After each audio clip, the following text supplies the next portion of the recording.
Iya, kembali di Newsroom. Pemirsa, kalau saya ke Kiai Marsudi, yang salah satu yang saya ingat adalah tahun politik adalah tahun ijtihad. Seperti apa? Lebaran kali ini kita berada pada tahun politik. Apa itu tahun politik? Tahun politik adalah tahun ijtihad. Apa itu ijtihad? Ijtihad adalah mencari sesuatu yang lebih baik, yang lebih baik, yang lebih baik. Ijtihad dari segi pendapat, maka mencari pendapat yang lebih kuat, lebih rojih, lebih arjah, dan lebih kuat lagi. Para imam, Imam Syafi'i, Imam Hanafi, Imam Maliki, Imam Hambali, itu selalu berijtihad, mencari kedalaman mana yang lebih sesuai, mana yang lebih pas terbaik, sesuai, ya? terbaik.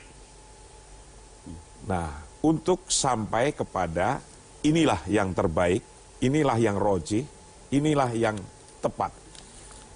Bangsa kita hari ini juga lagi demikian.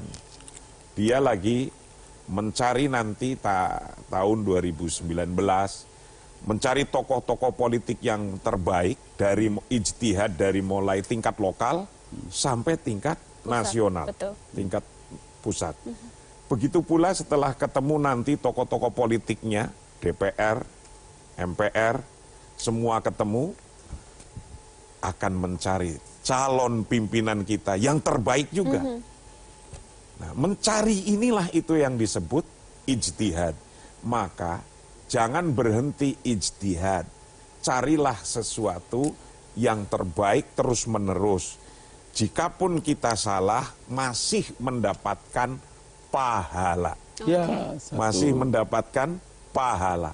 Maka nanti ketika kita juga salah, tidak sama, masih dapat pahala, orang lain yang ijtihadnya berbeda, jangan dianggap lawan. Jangan dianggap musuh. Karena sesungguhnya mereka juga lagi berijtihad mana yang lebih baik.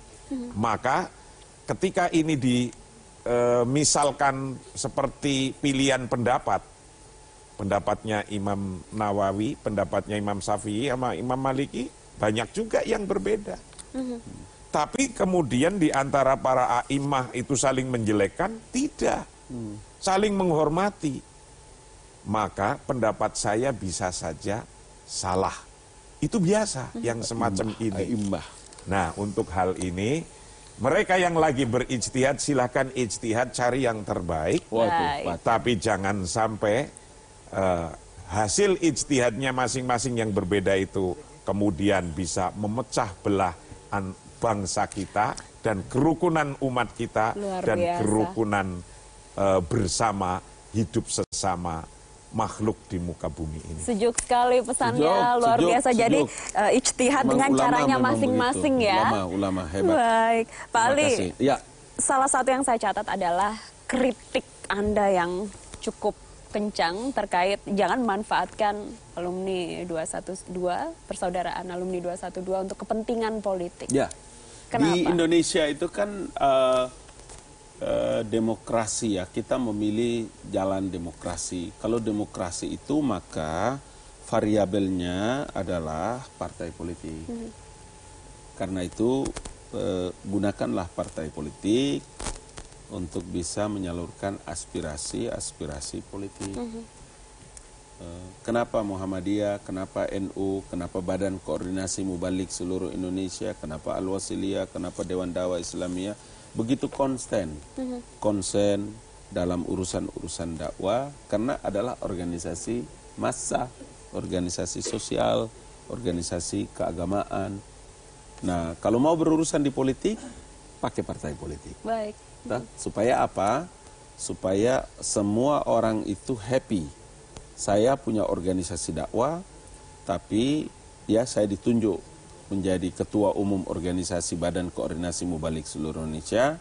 Tapi organisasi ini tidak saya bawa-bawa, tidak ada pilihan-pilihan kata, tidak ajak-mengajak kawan-kawan bawa ke dunia partai politik. Bahwa dia orang mau masuk ke partai politik A dan B, silakan.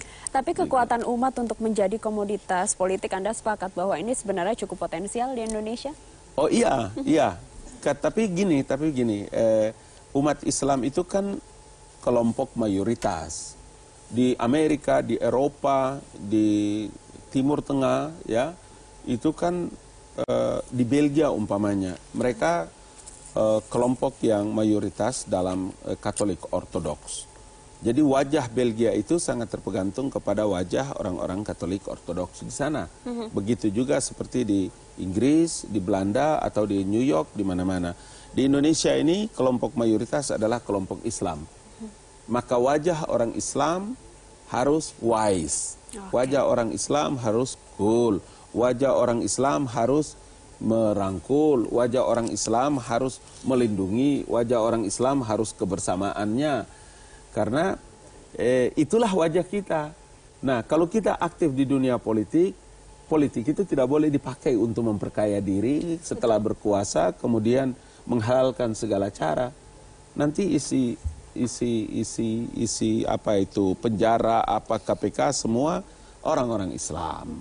Ya, meskipun dia menjadi orang mayoritas, tetapi saya ingin mengatakan bahwa dalam poin ini adalah Islam dengan masyarakat Muslim. Tadi ada sempat Pak Kiai menyebutkan yang saya juga sampaikan tentang ukhuwah basariyah. Itu adalah wajah orang-orang Islam dalam menjaga ukhuwah Islamiyah, wajah orang-orang Islam di seluruh sektor kehidupan.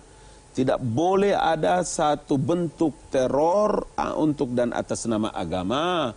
Tidak boleh orang menggunakan ayat kemudian melakukan pembantaian kepada orang lain atas nama kepentingan politiknya. Tidak boleh. Menurut saya tidak boleh.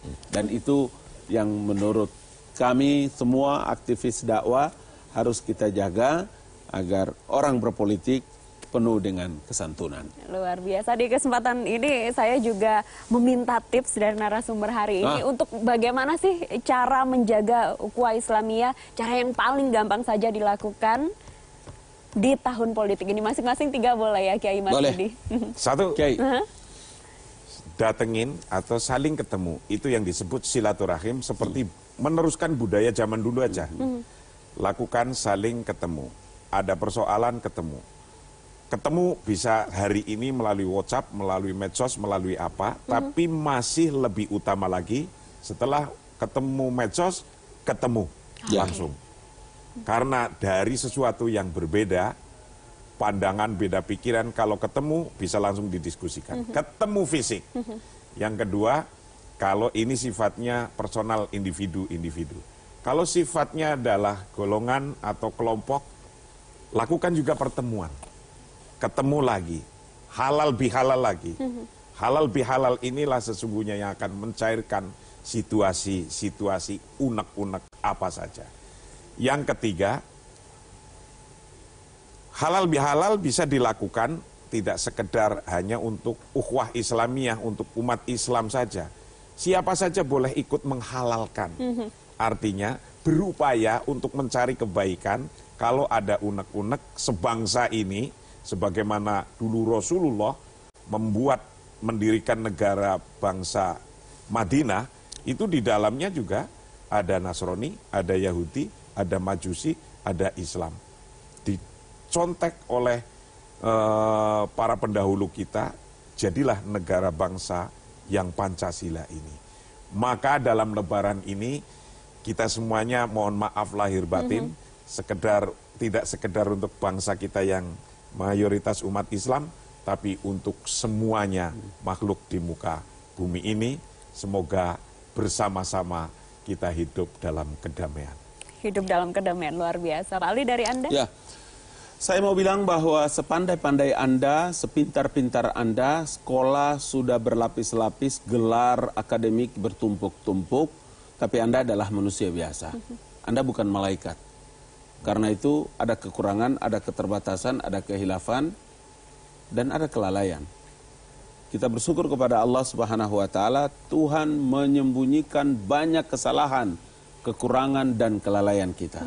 Karena itu kita menjadi seperti orang sempurna. Padahal kita punya kekurangan, kita punya keterbatasan, kita punya kehilafan.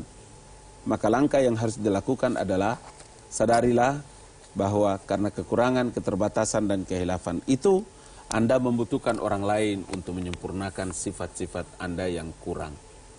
Bertanyalah, minta maaflah, berjumpa, dan menyampaikan terus, sampaikan salam saya ke si fulan, dia adalah kawan saya, titip salam saya.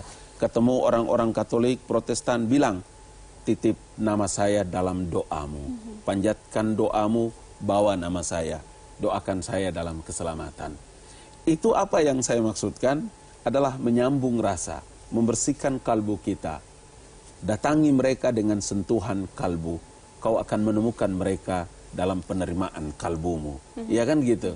Jadi ya saya mau katakan karena poin itulah maka pandai-pandailah kita bertanya, pandai-pandailah kita meminta untuk dinasehati, pandai-pandailah untuk kita meminta dikoreksi, dan jangan pernah kita bosan-bosan untuk mengingatkan kawan, jangan pernah kita bosan-bosan untuk tetap membuka diri.